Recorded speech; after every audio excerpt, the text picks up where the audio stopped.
ওই অহংকার ভুলে গিয়ে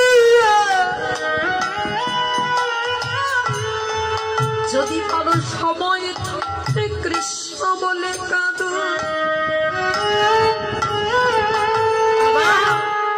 যারা একবারে কৃষ্ণ বলে কাদার মতো কাঁদতে পেরেছে এ জগতে বললেন ভক্তি যার ভগবান তার সর্বশাস্ত্রে কয় ভক্তি না থাকে দেখি বা ভগবানকে পাওয়া যায়। যার কাছে ভক্তি আছে আমার ভগবান শিরোজনমের মতো তার কাছে বাধা, যার ভক্তি নেই আমার ভগবান তার কাছে যাই না গো। তাহলে এই হৃদয়ে অহংকার নিয়ে বসে থাকলে হবে না, অহংকারকে দূরে ফেলে দিয়ে হৃদয়ে ভক্তির উদয় করতে হবে।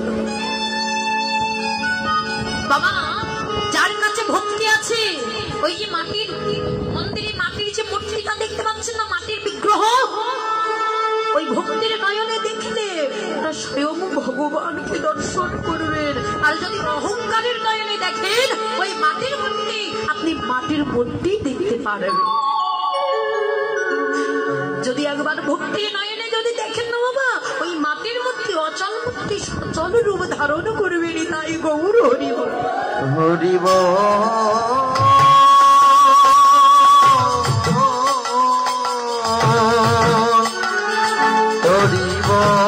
হরি হরি হরি হরি বল। এই যে বাবা দেখো ভক্তিটা কেমন জিনিস বাবা। এই যে আমরা বলি না রাবণ খুব খারাপ লোক ছিল, বলি না? আচ্ছা বাবা বলুন তো রাবণ কি খারাপ লোক ছিল? হ্যাঁ, রাবণ কি বাজে ছিল? না বাবা, রাবণ ভালো লোক ছিল।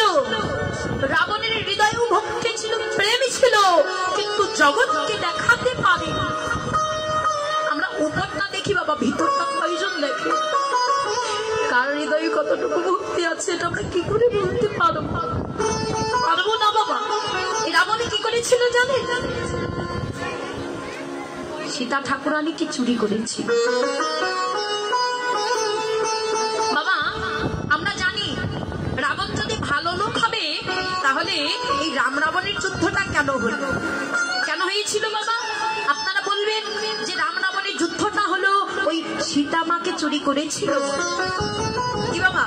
আপনারা বলবেন যে এটা তো একটা ছোট বাচ্চাও বলে দিতে পারবে যে রাম রাবণের যুদ্ধ হয়েছিল সীতা মাকে চুরি করেছিল কি বাবা? এটা কি ঠিক না? শুধু সীতা ঠাকুরানীকে চুরি করেছিল বলে রাম রাবণের যুদ্ধ হয়েছিল না। তাহলে যুদ্ধ হলো কেন বাবা? প্রভু রামের দুটো রাগ ছিল, কি রাগ বলুন তো বাবা? যখন সীতা ঠাকুরানীকে চুরি করেছিল রাবণ কোন বেশ ধরে চুরি করেছিল? কোন বেশ? বৈষ্ণব সাধুর বেশে। রামের প্রথম রাগ যে রাবণ এত এত বেশ থাকছে তুমি কিনা ওই সাধুর বেশ ধরতে, তুমি সাধুদের মুখে চনকালে বা খালে, এত বড় স্পর্ধা, এত বড় সাহস তোমার কি করে হবে? প্রথম একটা রাগ। দ্বিতীয় রাগ কি ছিল বাবা?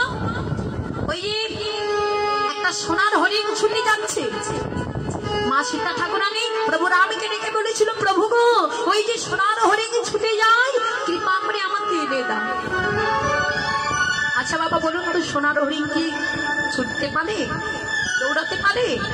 হ্যাঁ, এটা আমি জানি, আপনারা জানেন, আমার প্রভু রাম কি জানতো না? জানতো। তাহলে প্রভু রাম কেন ছুটে গেল ওই সোনার হরিণের পিছনে? প্রভু রাম কি জানতো না ওটা রাক্ষস মরিচি ছিল? জানতো বাবা, কিন্তু ছুটে গেল কেন? প্রভু রাম যদি ওই সোনার হরিণকে ধরতে না যেত রাবণের সীতা চুরি করতে পারত না। আরে সীতা যদি চুরি না হতো লঙ্কায় লক্ষ্মী প্রতিষ্ঠা হতো না গো। লঙ্কায় যদি লক্ষ্মী প্রতিষ্ঠা না হতো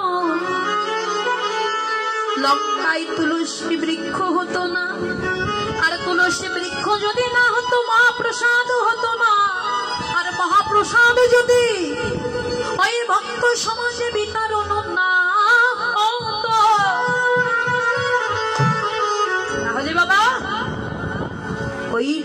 লঙ্কা কখনো উদ্ধারও হতো না রে। তাই গৌর হরি হরি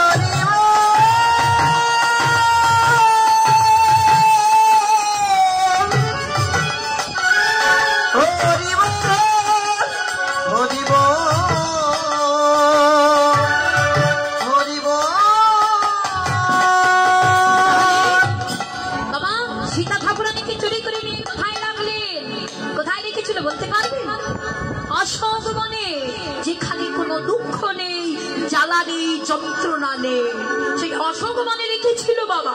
ওই চেরিরই তারা মার খাওয়াচ্ছিল সীতা ঠাকুরানী। তাহলে যখন ওই অশোক বনে সীতা ঠাকুরানীকে রেখেছিল বাবা, রাবণের কতগুলো স্ত্রী জানেন? কতগুলো? হ্যাঁ, 10,000 স্ত্রী ছিল, 1 লক্ষ না। গৌর হরিব। ওই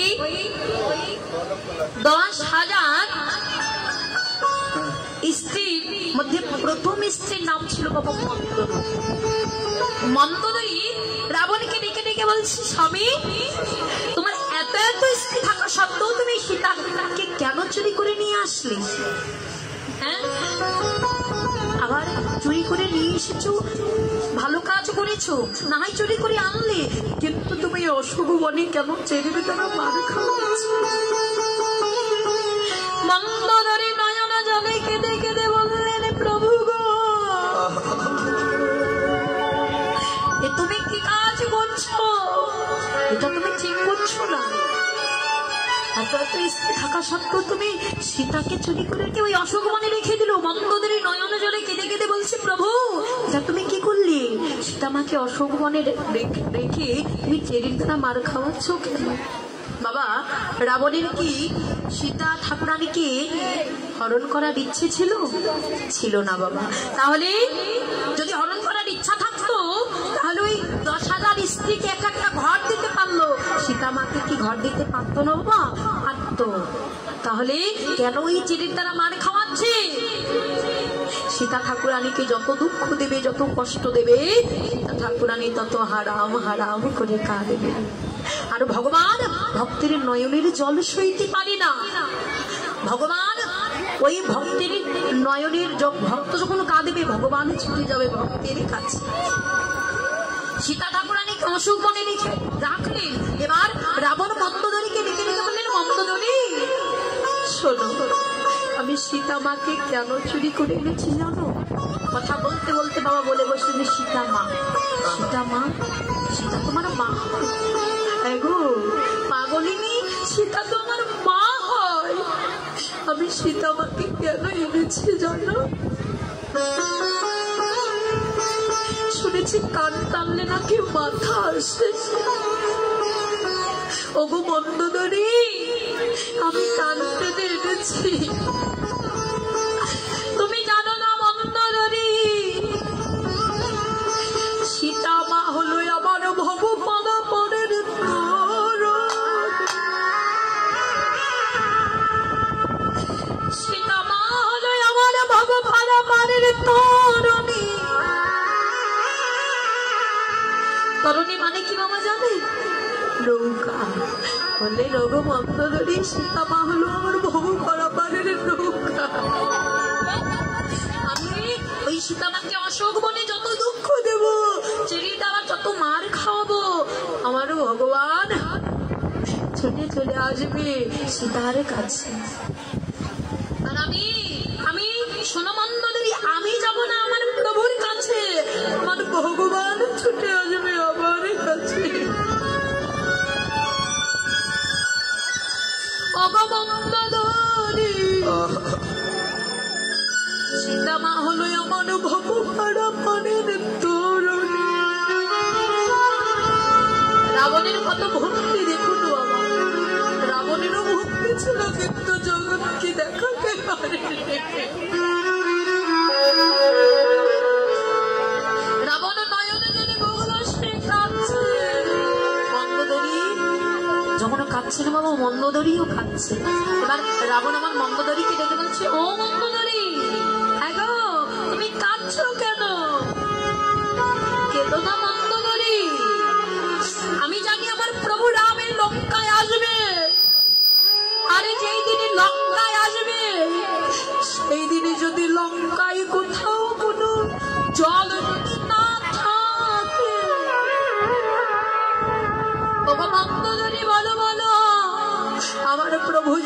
লঙ্কায় আসবে, বলো তুমি কি দিয়ে চরণ ধোয়াইবে? তুমি কেঁদে কেঁদে এখনই নয়নের জল শুকাইয়ে ফেলছো।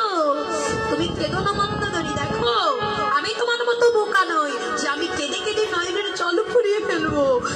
আমার প্রভু রাম যখন লঙ্কায় আসবে, আমি কি করবো জানো? লঙ্কায় যদি কোনোদিন কোথাও জল শুকিয়ে যায়, আমি ছুটে গিয়ে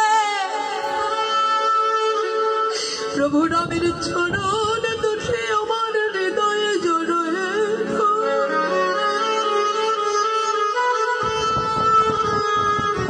আমি কি করবো জানো?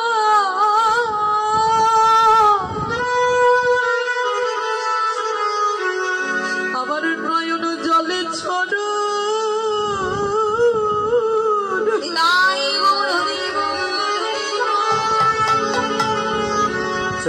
ধোয়াইব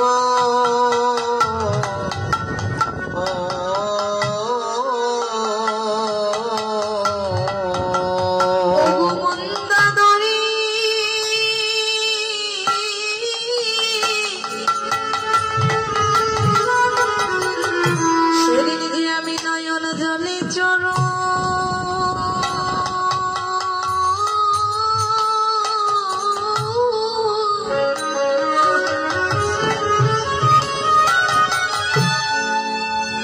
চরণ ধোয়াইব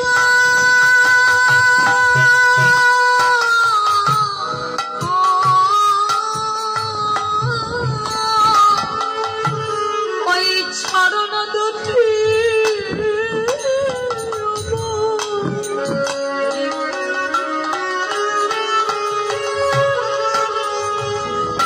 ওই চরণ দুটি আমার হৃদয়ে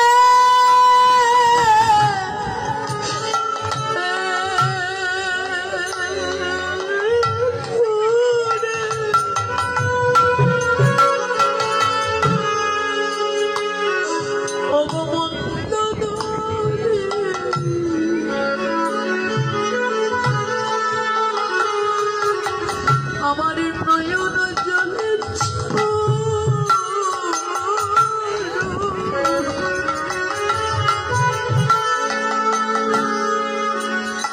আমি ধোয়া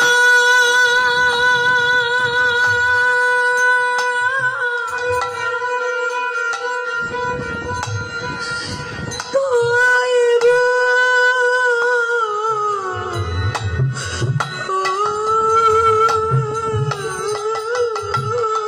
ওই চরণ দুটি নাই বউল হলে আমার হৃদয়ে ধরে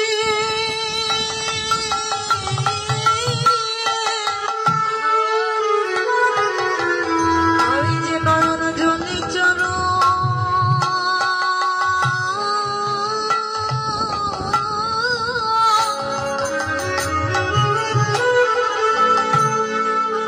চরণ ধোয়া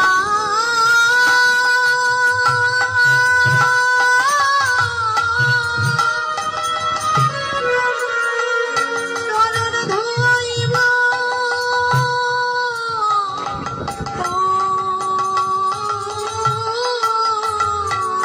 ভগবন্তী রাতা জনম আমার হেলায় হেলায় চলে গেল। একদিন আমি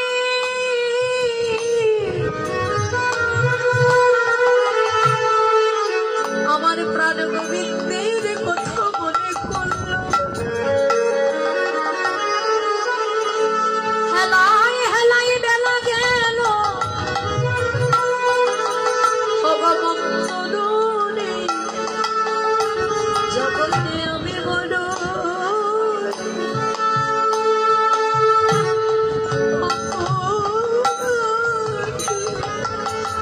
জগতে